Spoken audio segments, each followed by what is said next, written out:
esas células T, básicamente CD4, van a producir interferón gamma, interleuquina 12, y van a producir un factor de crecimiento tipo B. Se van a subdividir en T helper 1, 2, 17 y células T reguladoras. Esas células T reguladoras básicamente tendrán una función en la que ellas van a detener, por así decirlo, el proceso inflamatorio generado por una serie de mecanismos involucrados, como les decía, cuando hay una penetración de un elemento nocivo.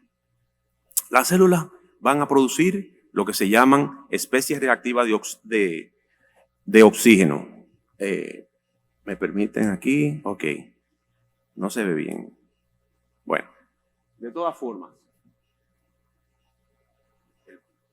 No está marcando aquí.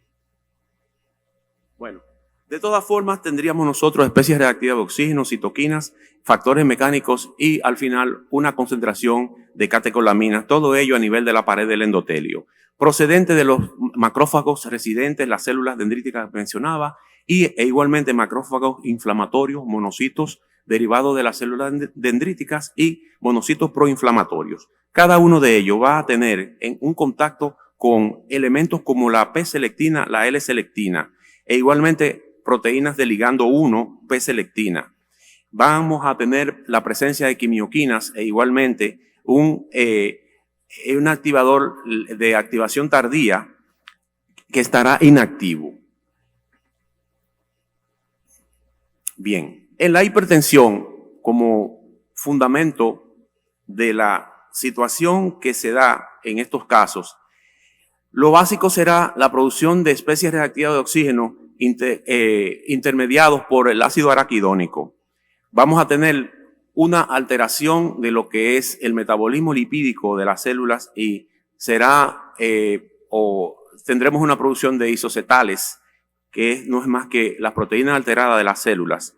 Y a través de un complejo mayor de histocompatibilidad tipo 1 y a través de un receptor de células T, las células T que mencionaba anteriormente proliferarán por un lado, producirán citoquina por otro lado, interleuquina 17 y factor e interferón gamma. Esa interleuquina 17 es, en los estudios actuales, una de las principales responsables, sobre todo la interleuquina 17A, de los procesos que conllevan a la hipertensión por el daño endotelial.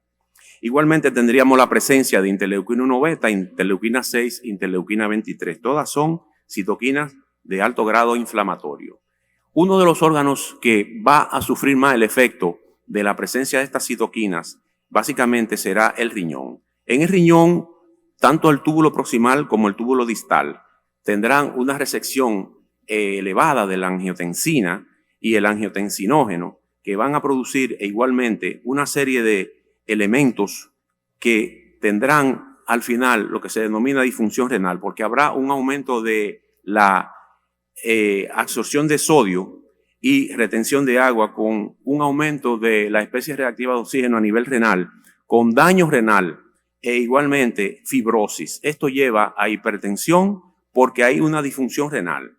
E igualmente la presencia de fosforilación de óxido nítrico sintasa endotelial disminuye el efecto de la misma a estos niveles con disminución del óxido nítrico, lo que conlleva a una dilatación del vaso alterada y un engrosamiento del endotelio vascular e igualmente inflamación. Toda esta disfunción vascular, por supuesto, nos llevará a nosotros a lo que es la hipertensión en estos casos.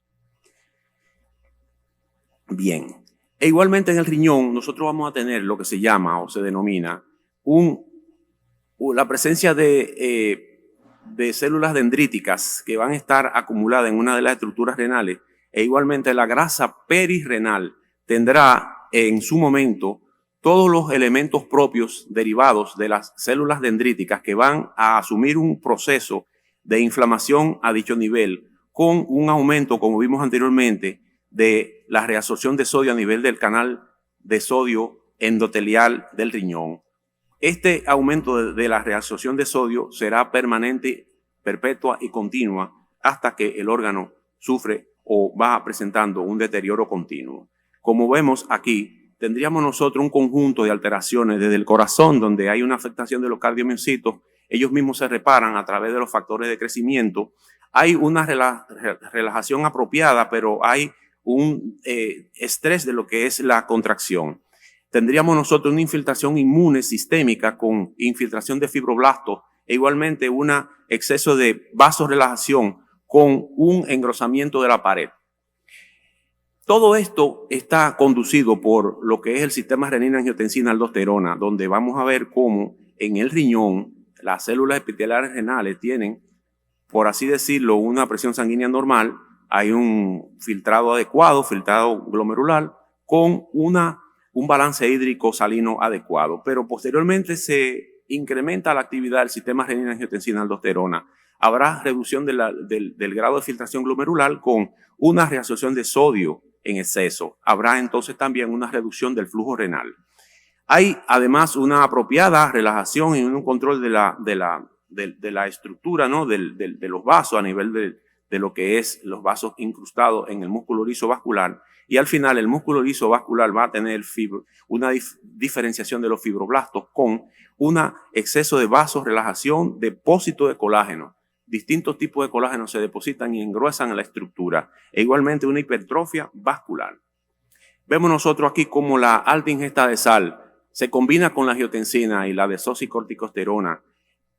Esos elementos van directamente a influir en lo que es la estructura de el sodio acumulado en la dermis, que es uno de los elementos más importantes en el cuerpo humano donde se acumula la mayor cantidad de sal. Y esta indudablemente va a tener un efecto directo cuando está combinada con las células que están en circulación propias del sistema inmune, ya sea sistema inmune o sistema adaptativo desde el punto de vista de lo que es la inmunidad.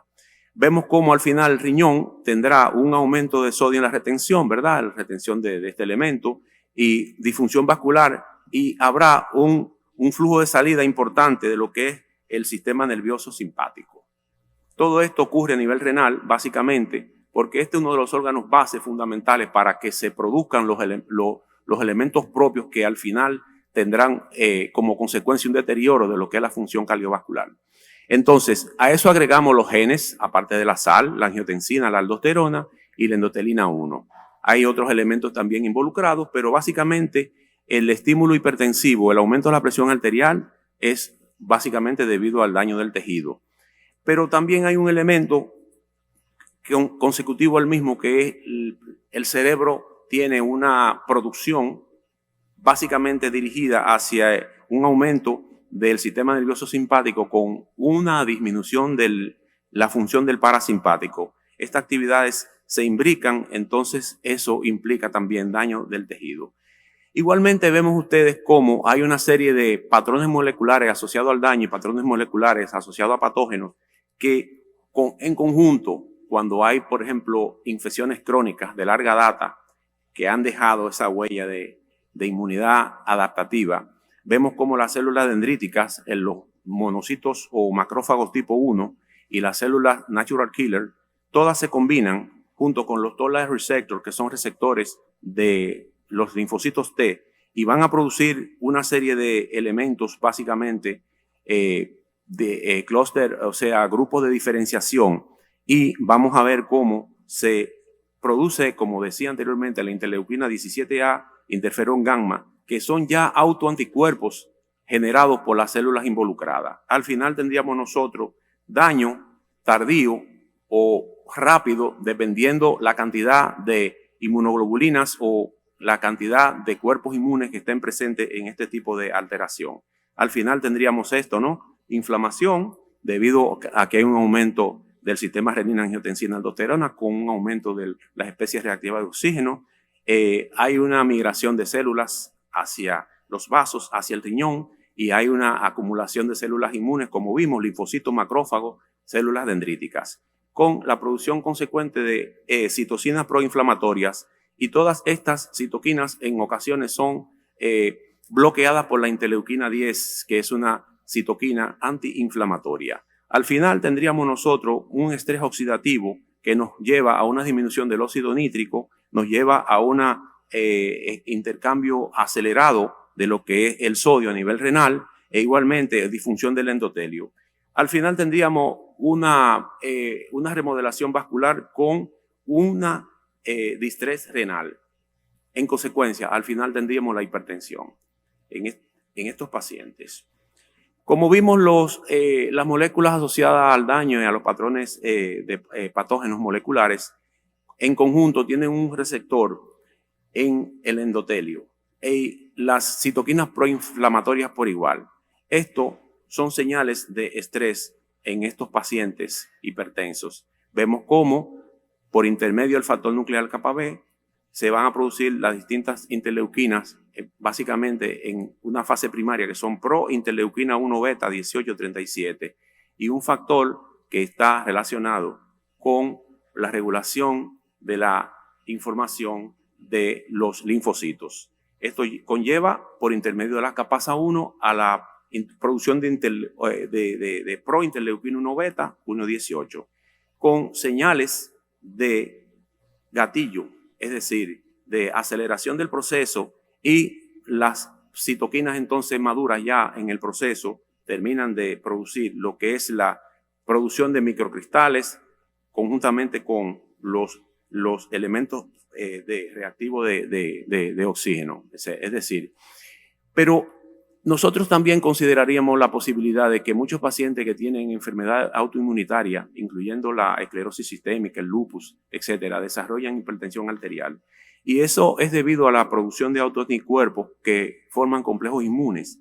Inmediatamente hay una infiltración renal de leucocitos, lo que lleva a una producción de citoquinas proinflamatorias. Como vimos anteriormente, incremento de especies reactivas de oxígeno, estrés oxidativo, alteración en la enzima convertidora de angiotensina, incremento en la endotelina 1, cambios en el transporte de sodio, glomerulonefritis y fibrosis. Hay flujo renal disminuido, aumento del flujo renal vascular en su resistencia, disminución de la presión de la natriuresis. Ya Guyton en los años 70, Arthur C. Guyton, todos los conocemos, fisiólogo, hablaba ya de lo que era la disminución de la natriuresis por presión. Todo esto lleva a una hipertensión autoinmune. Y vemos en consecuencia se va a producir una apoptosis retardada con incremento de las especies reactivas de oxígeno. Habrá una degradación de las trampas de neutrófilos que son externas. Eso en este tipo de células básicamente. Pero los monocitos y células dendríticas tendremos una activación incrementada, coestimulación y presentación de antígenos. Hay una concatenación de factores inmunes innatos, factores inmunes adaptativos, como vimos, y al final tendríamos daño renal, daño en la vasculatura y daño en el sistema nervioso central, con incremento del flujo simpático. E igualmente tendríamos en estos casos de enfermedades autoinmunitarias lo que es la hipertensión autoinmune. Vemos cómo el sistema de complemento también se imbrica en lo que es el desarrollo de la inflamación en la hipertensión, vía clásica, vía de la lectina y vía alternativa, todas unidas con complejos de C1Q e igualmente lectina unida a la manosa, colectina, ficolinas. Todo esto conlleva la conversión de C3 convertasa a C4,2A. Al final terminan todos en C3A y C5A, que son anafilotoxinas que dañan la estructura del vaso. Hay agregación plaquetaria, hay agregación de plaquetas y leucocitos, citotoxicidad, fagocitosis y una expresión interesante de la adhesión de las moléculas. Hay quimiotaxis de granulación, hay trastornos oxidativos y producción de citoquinas. Vemos igualmente cómo hay mecanismos proinflamatorios dados por los macrófagos tipo 1. Hay macrófagos tipo 1, tipo 2. En este caso, el tipo 1, hay una polarización, sobre todo en aquellos pacientes obesos e hipertensos que tienen un amplio espectro de enfermedades, sobre todo el síndrome metabólico. En la obesidad tendríamos nosotros dislipidemia, lipotoxicidad, hiperglicemia. E igualmente tendríamos resistencia a la insulina, que es como un círculo vicioso que conlleva a perpetuación de la obesidad. En este caso, tendríamos activación de macrófagos. Igualmente vemos activación del sistema renina-angiotensina-aldosterona, sistema nervioso y simpático, con un aumento de la angiotensina y la disminución de acetilcolina, también dada por una interacción con la activación de macrófagos. Esta activación de macrófagos al final se va a combinar con lo que es la disfunción del endotelio, daño del vascular, engrosamiento, adhesión de moléculas, despresión, estrés oxidativo, e igualmente tendríamos nosotros señales de óxido nítrico alterada, con una angiogénesis alterada también porque hay una producción de factores de crecimiento vasculares. Entonces, al final, el corazón como órgano target, en estos casos, tendría una liberación de enzimas y quimioquinas proinflamatorias, derivadas a su vez de los macrófagos. Los macrófagos tipo 1, en este caso, van a producir citoquinas proinflamatorias como el factor de necrosis tumoral alfa, interleuquina 1 y la interleuquina 6. En este caso, interleuquina 1, 1 beta. Igualmente van a producir factores de crecimiento transformador tipo beta 1, interleuquina 10, que es antiinflamatoria. Igualmente, a nivel de células endoteliales, tendríamos nosotros una disminución de los factores derivados de fibroblastos y igualmente una angiogénesis alterada con fibrosis. Pero cuando se habla de que la estructura cardíaca, en este caso, está dañada, tendríamos nosotros una hipertrofia patológica con un switch de crecimiento o mejor dicho, elevación de los péptidos natriuréticos, e igualmente tendríamos disfunción diastólica y otro tipo de alteraciones de señales como la proteína quinasa G. Al final eso es lo que vamos a tener, un corazón descompensado con insuficiencia cardíaca secundaria a una hipertrofia compensatoria, porque hay en el corazón y en la estructura del mismo macrófagos cardíacos residentes, monocitos derivados de macrófagos con citoquinas proinflamatorias. Pero igualmente vemos aquí como los macrófagos tipo 1 y los macrófagos tipo 2 simulan por interferón gamma, factor de necrosis tumoral en el tipo 1, lipopolisacáridos, angiotensina 2, aldosterona, etc. Al final tendríamos nosotros una alteración de la nicotina adenin dinucleótido hidroxilasa, una alteración por incremento de los niveles del factor nuclear kappa beta y una interacción igual con las especies reactivas de oxígeno con el señalizador de regularización proteico número 3. Tendríamos quimioquinas, citoquinas y componentes del sistema renina-angiotensina-aldosterona como un aumento de la secreción de la enzima convertidora de angiotensina con secreción de renina. Igualmente en el tipo 2 tendríamos nosotros la interleuquina 4 como 13, 10 antiinflamatorias, glucocorticoides e inmunoglobulina G. A través de los receptores de angiotensina 2 tendríamos entonces proteína quinasa asociada a mitógenos, que va a ser un elemento, en este caso, protectivo, pero al final tendríamos la producción inducida por estos macrófagos, interleuquinas antiinflamatorias y factor de crecimiento transformador tipo beta. Y tendríamos nosotros la presencia de metaloproteinasas de la matriz contribuyendo al desarrollo del daño de la estructura. Vemos aquí como las células T, CD8, CD4 y las células helper, igualmente las células B, tendrían la producción o se encargarían en estos casos de la producción de niacin-adenin dinucleótido hidroxilasa con aumento de las especies reactivas de oxígeno, tumor de necrosis alfa, interleuquina 17, la IgG por un lado, por las células B. Todo esto se puede controlar a través de la función de las células T reguladoras, porque tendríamos nosotros de este tipo de presencia de estas células, disfunción del endotelio, retención de sodio, inmunidad innata, un sistema activado, infiltración e hipertensión. Al final, la angiotensina 2, la aldosterona, la citoquina, lo que es el estrés de la estructura vascular, eso va influenciado por moléculas de adhesión vascular, y esta inflamación vascular dada por las células T y básicamente los macrófagos y los neutrófilos. Los neutrófilos tienen la particularidad de que van a producir mucha mieloperoxidasa y hay oxidasa dependiente de la niacin-adenin dicotinamida. Igualmente tendremos disminución de las células T regulatorias con al final incremento de la especie reactiva de oxígeno y disminución del óxido nítrico, daño vascular, vasoconstricción, flujo sanguíneo disminuido y moléculas de adhesión en las paredes. Esto continúa a nivel del túbulo intersticial en los riñones con incremento de la función de las células T, sobre todo las 17A, y las células T reguladoras. Hay macrófagos en abundancia, presencia de las especies de oxígeno, citoquinas, activación per se de la renina-angiotensina-aldosterona, vasoconstricción glomerular y retención de sodio. Al final tendríamos nosotros también la presencia de metaloproteasa de matriz como causa de daño en los órganos desde el punto de vista hipertensivo. Metaloproteinasas tipo 1, 2, etcétera, todas ellas pueden inducir aneurisma, inflamación vascular, enfermedad venosa crónica, y el grupo de las metaloproteasas, sobre todo la número 2, la número 9, tiene la particularidad de que están relacionadas con la enfermedad arterial coronaria, la infección miocárdica, el stroke, el ACV, e igualmente la metaloproteinasa 1 con la preeclampsia. La angiotensina 2, al final tendríamos los dos receptores que conocemos. En el 1 predomina la inflamación, la muerte celular, producción de especies reactivas de oxígeno, vasoconstricción. En el 2, niveles de citoquinas proinflamatorias, estrés oxidativo y daño celular estarán usualmente disminuidos. Igualmente, en el retículo endoplásmico liso hay daño, hay fibrosis, hay apoptosis. Todo esto va a incidir en las células del músculo liso, las células cardíacas y las células renales. En las células renales, progresión de la enfermedad renal. En el músculo liso vascular, daño en la aorta, es decir, podría haber una dilatación, y en el corazón, falla cardíaca.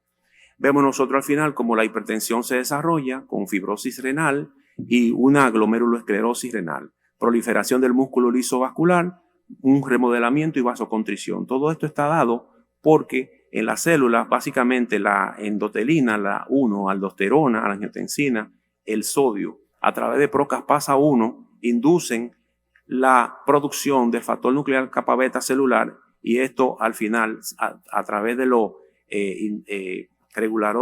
reguladores de transmisión de información y la interleuquina 1 pro beta, todos van a inducir una elevación de la especie reactiva de oxígeno, interleuquina 1 beta, y al final la hipertensión, como vemos en la gráfica. Toda la hipertensión y lo que es lo relativo a daño final del órgano se relaciona con lo que es la inmunidad innata y la inmunidad adaptativa, monocitos, macrófagos, células dendríticas por un lado, produciendo todas esas interleuquinas, todo factor de necrosis tumoral, isoglandulinas, e igualmente las células dadas en el sistema inmune adaptativo a través de la CD4, la TGLP1, la 17, las células reguladoras T, todas van a producir interferón de distintas manifestaciones e interleuquina, donde predominará la interleuquina 17A. Esa es la más importante de todas, esa es la que actualmente está en fase de investigación para una terapia futura de hipertensión. Igualmente, vemos cómo el estímulo hipertensivo, como vimos, de desoxicorticosterona, sal, angiotensina, todas llevan a la producción de interleuquina 1 beta por intermedio de la caspasa y las proteínas de señalización. Todas ellas van a inducir un daño tubular epitelial con daño en lo que es los canales de sodio, que son los encargados de la transmisión del sodio a nivel renal. E igualmente vemos cómo las células presentadoras de antígenos, a través del Cluster Differentiation o grupo de diferenciación 36, intermediados por la interleuquina 1 beta, activan las células T, sobre todo en el microRNA, y al final tendríamos nosotros nuevamente la producción de interleuquina 17, interferón gamma, que esto también estará dado por las células T de memoria, disfunción del endotelio básicamente por disminución del óxido nítrico, dado por todas estas señales. Igualmente veremos cómo en esta gráfica hay un reclutamiento de células inflamatorias, básicamente a través de lo que es la furina y de líneas del linfocito de desarrollo número 1, y a través de lo que es la metaloproteinasas, tendremos nosotros inflamación a nivel de lo que es el músculo liso de la célula. Finalmente, dentro de este grupo de información tenemos la sirtuina. El grupo de sirtuina, la sirtuina 3, es una sirtuina que modela la desatilación de las células, y vemos cómo cuando hay angiotensina elevada, condiciones metabólicas, y hay una expresión reducida de la sirtuina o hay una inactivación, por edad, inflamación, un sistema de vida sedentario, el tabaquismo, todo lleva a un estrés mitocondrial oxidativo y a un metabolismo mitocondrial alterado, con disfunción de la mitocondria, disfunción vascular e hipertensión. Al final tendríamos nosotros depresión del niacin-adenin dicotinamida, isoglandulinas están alteradas, hay lo que se llama inhibición de lo que es la superóxido dismutasa y al final tendríamos el acúmulo de las especies reactivas de oxígeno con hiperacetilación mitocondrial. Esa mitocondria, cuando tiene una depresión de la sirtuina 3, simplemente tendríamos nosotros un metabolismo mitocondrial alterado, una disregulación metabólica, inflamación, aumento de la permeabilidad, disfunción vascular, daño terminal en un órgano. Igualmente, la inactivación a través de mitógenos donadores de niacin-adenin y un mitotempo, que son también sustancias que se utilizan como agonistas, el estrés mitocondrial y la disregulación redox están disminuidas en estos casos e igualmente van a dar daño final renal. Entonces la hipertensión está asociada con una expresión reducida de lo que es la sirtuina a nivel como de acetilasa mitocondrial. Y esto es lo que va a dar al traste con hiperacetilación de las proteínas mitocondriales. Y vemos cómo la inflamación sistémica altera las fases renales y vasculares y contribuye a la hipertensión. Esto dado básicamente a nivel de estas estructuras de la mitocondria. Entonces serían a futuro esta cascada inflamatoria, básicamente, como decía, la interleuquina 17A, etcétera, son nuevos biomarcadores que se utilizarán a futuro para el desarrollo de drogas promisorias. Vemos aquí la sortilina. La sortilina es un elemento sumamente interesante porque ella modula la hipertensión a través de una modulación de esfingolípidos y ceramidas y la homeostasis celular, y actuando como un estrés oxidativo. La sortilina se ha encontrado en primer lugar en aquellos accidentes cerebrovasculares, isquémicos y hemorrágicos elevada, y se está investigando hasta qué punto el bloqueo de la sortilina podría dar como consecuencia una reducción de lo que es la hipertensión a través de la disfunción endotelial, y también es un target para futuras investigaciones. El factor inductor de hipoxia alfa derivado del factor nuclear kappa B igualmente es otro elemento a considerar.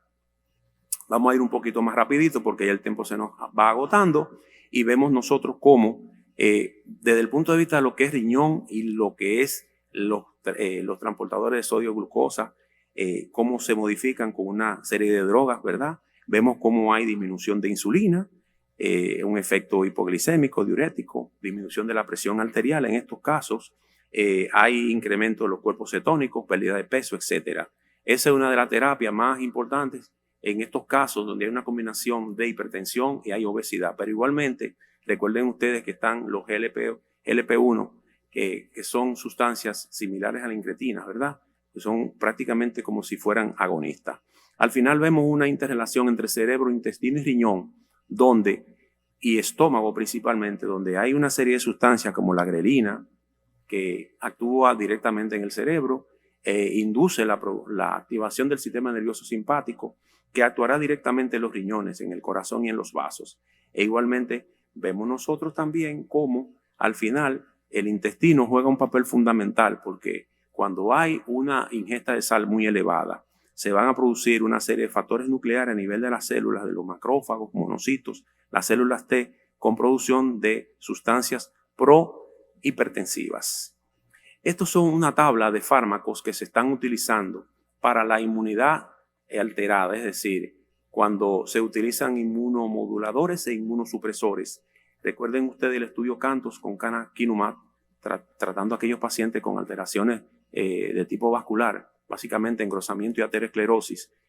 Un grupo de pacientes, finalmente hipertensos muy severos, respondieron muy poco en este tipo de tratamiento, aunque la parte de la aterosclerosis disminuyó la morbilidad en estos pacientes.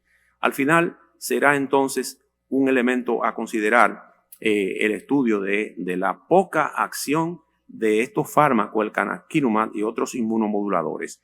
Hay muchos que dan beneficios, como preventivos de daño de órganos.